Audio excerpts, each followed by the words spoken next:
Hello అండి, welcome back to my channel. ఇది అంతర్గంగే trek point.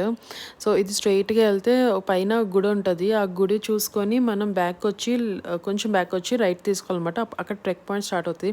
But ఇక్కడ పర్ హెడ్ 500 ఛార్జ్ చేస్తున్నారు. సో వెనకాల చూసారు కదా, ఆ హిల్లే మనం ఎక్కాలి ట్రెక్.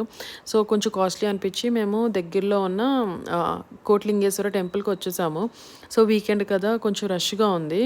దర్శనం అయితే ఆల్మోస్ట్ 30 to 45 మినిట్స్ పట్టింది. బట్ దర్శనంకి వెళ్ళే లైన్లో అలా నుంచున్నప్పుడు ఈ కోట్లింగాలన్నీ చూస్తుంటే చాలా బాగుందండి. వ్యూ అయితే కళ్ళకి చాలా కలర్ఫుల్గా ఉంది.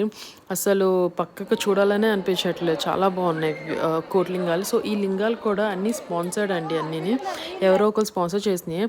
సో ఇది బ్యాక్ సైడ్ అనమాట. గుడి వెనకాల పెద్ద శివలింగం అండ్ పెద్ద నంది ఉంటుంది అనమాట. ఇక్కడ కూడా అన్ని లింగాలే ఉంటాయండి. చాలా బాగుంటుంది వ్యూ. కుదిరితే మాత్రం తప్పకుండా వెళ్ళండి. Thanks for watching. Please subscribe to my channel.